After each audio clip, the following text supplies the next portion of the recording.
Helvetica or Arial, Cambria or Calibri.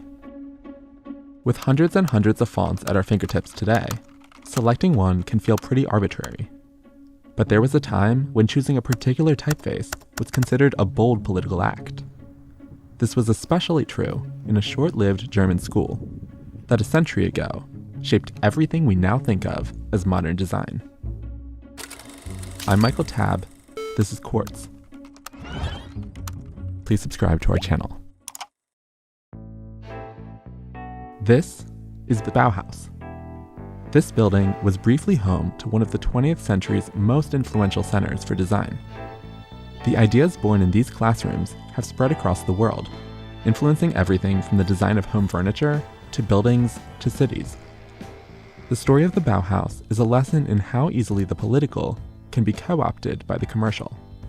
But even on its 100th anniversary, Bauhaus still has more to teach us, because it was never just about the curvy forms and cool colors. Its creators wanted to show how design can serve people.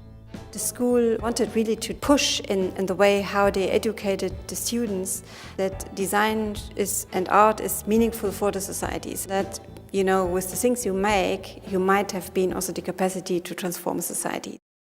More specifically, they wanted to transform German society after World War I left the country in ruins. Nationalist groups aligned to form what would become the Nazi Party. Their right-wing ideology called for a return to traditional German values, and their messaging carried a typeface, Fraktur, the true German font, based on Gothic script that had been synonymous with the German national identity for 800 years. Fraktur became a recognizable part of Nazi branding, at least for a while. On the opposite end of the political spectrum, avant-garde artists and designers saw the chaos as a chance to rethink their role completely. Fresh from the horrors of the war, they wanted to turn over a new leaf, to start with the basics. They came home being surrounded by millions of handicapped and wounded people, and by the experience that every knowledge that they had before the war started is now devalued. So these artists came together and had the conviction that we have to start from scratch. With the utopian vision, the architect Walter Gropius created a new school in Weimar, called the Bauhaus. Here, students were encouraged to experiment across disciplines: painting, carpentry, weaving, printmaking, dance, lettering. They created a radical new kind of typography. But the Bauhaus didn't last long. The Nazis believed that the Bauhaus's rejection of tradition was fundamentally un-German. They hated their modern products, including the new typography. The Bauhaus's play with typography is not simply innocent wordplay, it is politically charged.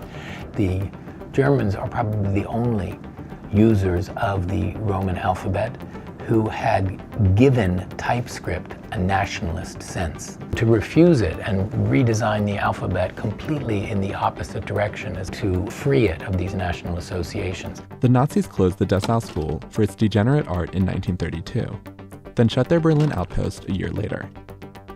Bauhausers fled Germany and spread their ideas around the world.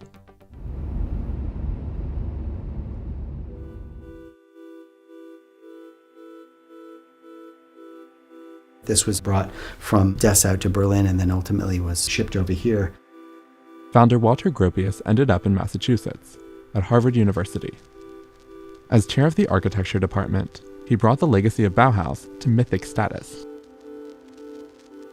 He was kind of reforming architectural education, but really his role was almost as a cultural ambassador, promoting international modernist architecture in the United States, but also the legacy of the Bauhaus. The Bauhaus dogma took hold in schools across the world. Students and scholars loved it. But something else started to happen. Corporations loved it too.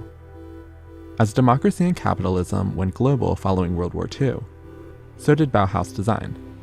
As corporations began to sell across borders, the advertising in the new typography was as effective in Switzerland as it was in California, as it was in South Africa.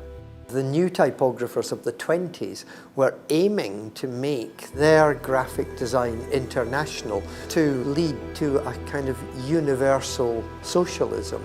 The irony being that what became international was capitalism.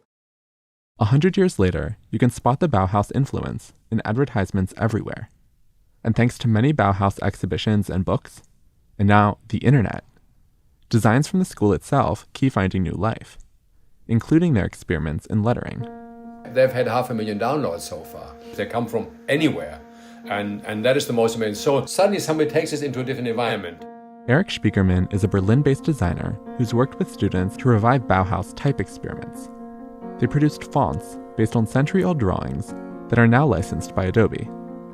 We had encouraged the people to take liberties. They say, look, these weren't typefaces, they were sketches, they were very crude at times. More often than not, I get a lot of joy out of people using my typefaces in a way I would have never done.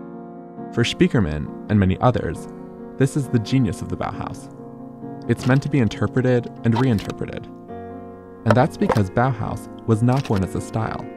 It was a revolutionary idea. When the public began to talk about Bauhaus style, people at the Bauhaus were extremely upset because they liked to think that what they were creating was almost the necessity of modernity and was not at all anything so frivolous as style, which for them meant fashion.